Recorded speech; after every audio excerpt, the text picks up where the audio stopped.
Hey guys, I'm Doug. And I'm Theo. And today, Theo's going to be telling me about what's wrong with my elbow and how to avoid having elbow injuries. Elbow injuries are way more common now than we've seen in the past, unless you were an overhead athlete and you spent your life throwing. Is that because of repetitive masturbation due to being trapped in our houses during shutdown? No? Maybe. Irresponsible lifting. Oh. Irresponsible activities. People are more Molotov responsible cocktail now? throwing, Nice. these things. All right, so I'm sorry. No, you're good. So elbow injuries are more common now. I think there's more awareness with adolescent kids throwing, overhead athletes. What we don't think about is in the weight room, in the gym, and just certain types of training. So what typically will happen though is just like with the knee, just like with the back, there are a lot of activities, there are movements that should be loaded in other joints, other tissues. And if we're not moving properly, if we're not prepping properly, they end up in the areas where the tissues cannot sustain that load. So the elbow and the knee are common. They're hinge joints. The elbow is different. It moves triplanarly, so you can move sagittally, all of these different directions. So we're talking side to side, forward, back rotation, whereas the knee, predominantly, we are talking more of a hinge type movement pattern. So the elbow does have a little bit more mobility or movement, but then it does make it slightly more vulnerable too. It has more mobility or movement than the knee? Yeah, I mean, when you talk about the ability for you to completely turn your elbow over and some of these end range positions, if you're getting into like a front squat or something. So does the elbow, I think that typically when we've talked about like limited range, like external rotation, which is a big cue if you've been doing fruitless Olympic lifting for years, it's like a lack of external rotation. Is that also in the elbow? Because I've always thought it was in the pec, or shoulder, yeah. So primarily external issues. rotation, but supination, pronation. Still in the elbow some, right? Yeah. So it's going to, it will be loaded, but yeah, again, that's a perfect example. The primary rotator is the shoulder. So when we talk about the elbow, and I hate to say we're not ignoring this. Sure, if you have stress to those tissues, we do need to treat those, but it's probably not the elbow. It's probably the shoulder. It's probably the hip. Sure, yeah, I did. So that. the tendinitis that we're talking, like all of the kitschy names, golfer's elbow, shooter's elbow, tennis elbow, they're all just tendinitis of some variety, right? Overuse, tendinopathy, overloading of tissues they're doing way too much work because somewhere else is not working. Right on, okay. Yeah. So if I'm looking at somebody that has, and this is something that I try to advocate this a lot with, somebody that likes to clean, if you are enjoying programming the clean movement into your workouts, but your hips are slow, like you are not exploding through your hips, your elbows are just primed and ready to have an injury because now you have to reverse curl this, and that's not the ideal position when you're flinging weight up. So also, that's just the first part. Slap tears come from that too sometimes, or no? More of a snatch overhead squat. Like that's more of like the overhead end range, but I can tell somebody who's missing internal rotation, they will have that lateral elbow light up if they are repetitively benching. They're deep benching and they don't have rotation, or if they are trying to drag that bar up and have an efficient clean. If they run out here, well, that kind of point A to point B, they're not getting that, so now they have to reverse curl it. So these are things to be aware of. They happen all the time, and it's usually not like a warning. It's usually it happens, and then it's like there it is. Now you just and then it just keeps flaring up and flaring up and flaring up. Yeah, absolutely. All right. So once it becomes a problem, and like it seems like it's never going to go away. What do we do? Like, how are we diagnosing it, and how are you kind of like mitigating it and allowing it to heal? First, assess it. If you could, that's weird. I woke up and I could bend my elbow, no pain, no numbness, no swelling, and now all of a sudden I did something and it's sore. I can't bend through the full range of motion. So check all those red flags. Is it swollen? Like, can you actively just move it without pain? Anything going down the arm, numbness, tingling. So those would be like the immediates. Like, make sure you're not having that. But if it's tender, if you go and kind of load the wrist, if you do anything gripping and twisting and you notice it's sharp or uncomfortable, okay, take a week, remove the stimulus that provoked it. In that meantime, you could ice if you don't have access to like the pulse current, electricity, and all. You can do some kind of self recovery, but you can also get in there and just kind of like soft tissue wise, you can work some of those out. Deep tissue in the elbow is pretty easy if you've got another hand or a lacrosse ball or something. So you can do the self treat mechanisms and implements, but the most important part of that is taking away the stimulus that caused the pain, which most of you idiots aren't going to do, but we should state it over and over again to say a little bit of a bad thing is a lot of a bad thing if you're actually dealing with tendinopathy. Yeah.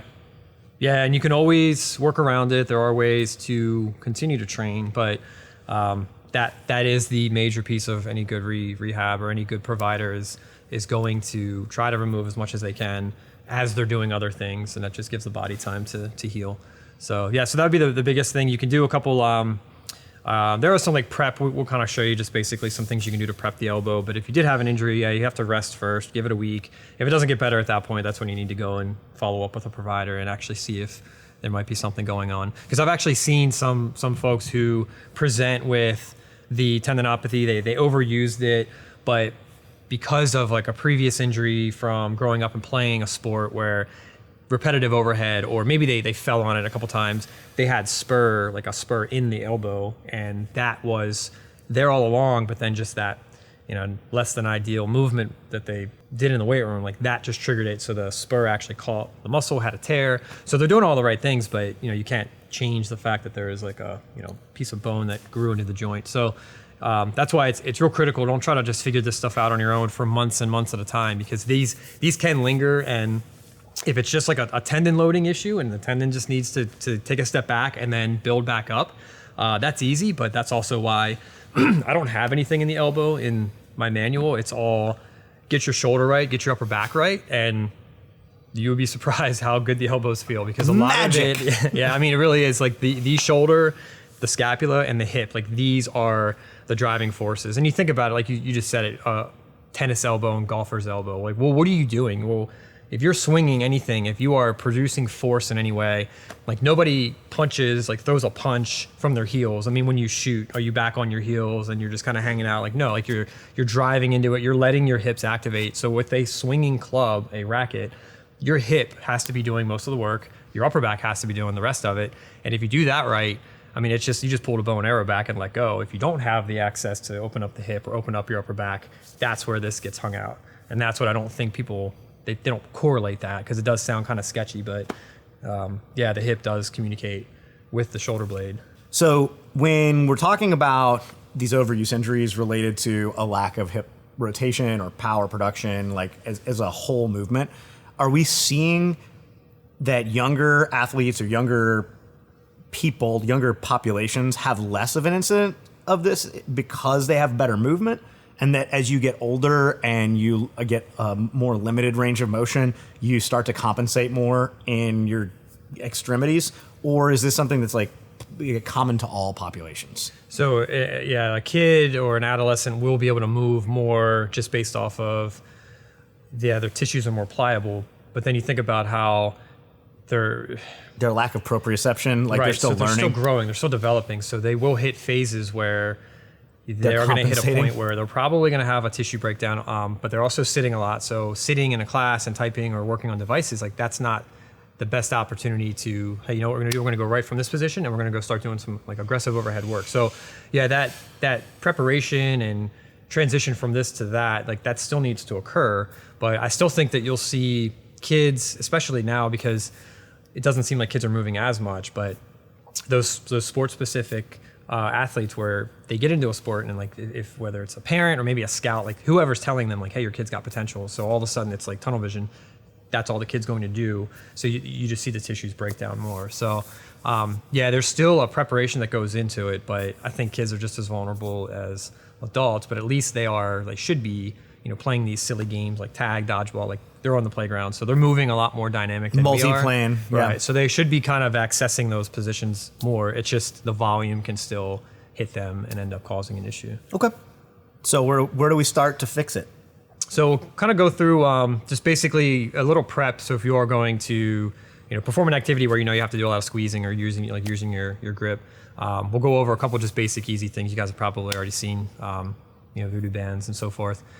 There's a series I like to use. We didn't bring it. There's a rice bucket series, but I'll show you the stretches I like to do as well as you're wrapped up.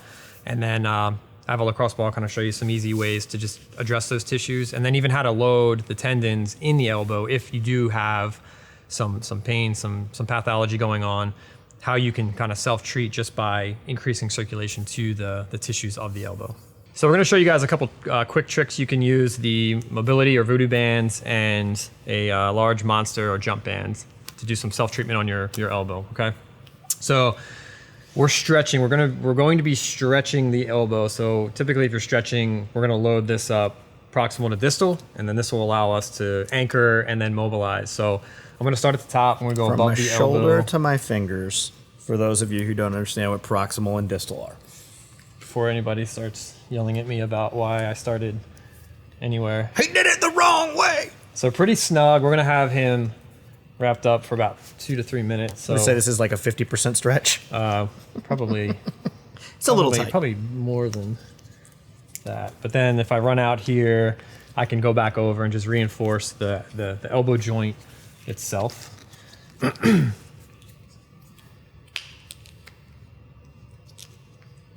This is my favorite recovery technique in every capacity. It feels so good. So if you are going to go shoot, or if you're going to go do something where you know you need to use your elbow and your grip, if you don't have this, just do this series, the stretching portion. So wrap it up. So he's going to take his hands right down in front, thumbs down, left over right. Left is going to pull. Left is going to pull toward the right. Left is going to pull toward the right. Yep. Oh. And then he should start to feel some stretching.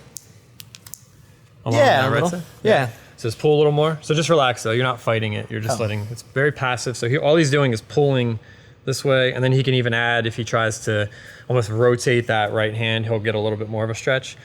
So he can go back and forth 5 times, and then he can take the fingertips, start with the hand down, and then push straight out, and then start in the elbow bent position all the way back.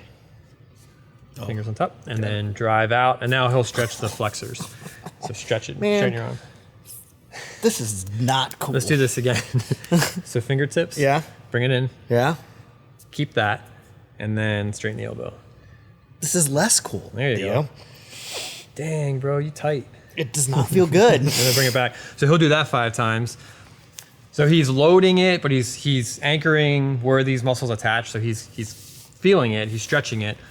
So we're improving circulation to that area, and then he's going to load it. So with this, he could stand and just mimic the position. So if somebody's going to swing a golf club, they could easily start to kind of play around with, okay, the extensors are usually, if I'm left-handed, they're going to be most vulnerable out here somewhere. So he can start kind of playing around with driving off that hip, but at the very top, he can add that rotation and just pull up. So he can go back and forth. He can do the same thing this way. If he's trying to get the flexors, he can go up here. He can just kind of play around with his position 3 to position 4, maybe. Just working on a little bit of this. It's like you've been around guns. A little bit of this. So he can play around with that. But now he's loading the tendons. He's loading the tissues. It's going to fatigue quick, which is the goal. Jesus Christ. So you can do 5 reps there. This is something. Pretty good. Yeah. Do you love it? I hate it, but also I feel like it's doing something. Placebo is very powerful. Placebo. So he would run through this 2 to 3 rounds. But again, if you didn't have this, you could easily just kind of hold your hands out in front and squeeze. Different angles, just hold, grip, squeeze, relax, and then go back through that same series. And then once he's finished, he should notice as he works through each round, he should feel it gets easier. Like he can get a little bit more range of motion, but the fatigue will kick in. And then when he takes this off, all of that blood flow will penetrate that area, so he'll should feel better. So really good to do before an activity, but it's also good for recovery, just to flush it all out. And then it's okay if the hand goes numb. That's normal. That's actually Only a what you little. want. Yeah. But really good to do pre anything. But what we should have done before is test, because if somebody's front squatting and they put their forearms together and their hands are up here, like you really have to be careful jamming yourself into that position. But if we tested, like retest, what we probably would have seen is if he was here, he would get a little bit more. Are you pretty stiff? Pretty stiff. Yeah, like, so pretty easy to do, something you guys can try on your own. Woof. every time Theo comes in, I disappoint myself and the rest of the world. Yeah, fix them all. So the other thing you can use is a lacrosse ball. This is just a lacrosse ball that was cut in half.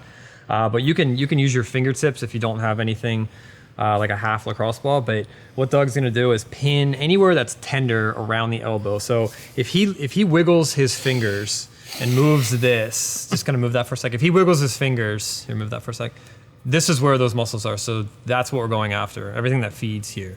So a lot of muscles attach in there. He's gonna find that area that's tender, pin that as hard as he can. He's gonna start with the elbow bent, and then as he straightens his arm, he's anchoring and pinning. So this is all going to mobilize, and then he can bring it back. So you can do that a few reps. It's not gonna feel good, so just embrace that discomfort, breathe, bring it back. So he could rep through that, move on to another spot. He could do the same thing on the inside.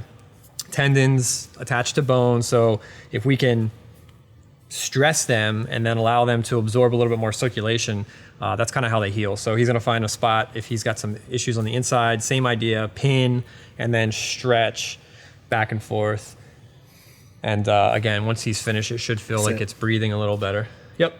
But then he's really trying to pull his hand down to the ground. So this one could be done on a tabletop where you're getting some surface contact and it's doing the... Pushing your hand it's against doing the table? This, yeah. Okay. But predominantly the outer extensor portion. I mean, even if you don't have that, again, just find those spots. Like that's a decent spot for me. I can just pin that, squeeze and hold for 60 seconds, see if the pain goes away. So kind of easy stuff you can do. But again, we're not diagnosing things that are numb and swollen and irritated. Like the elbow might need some attention, but we need to go back to what could have caused the elbow to get flared up in the first place. This is worse than actually working out. Just saying. As always, guys, we brought a professional in to talk you through things so you understand the language necessary to guide a provider into providing you with better, more pertinent, more timely care. Some of these things are going to work kind of on your own as you work through minor injuries, but always bear in mind you should be seeing a provider and getting actual guidance from someone who knows what they're doing as opposed to some idiot with a Texas accent and a gray beard on the internet.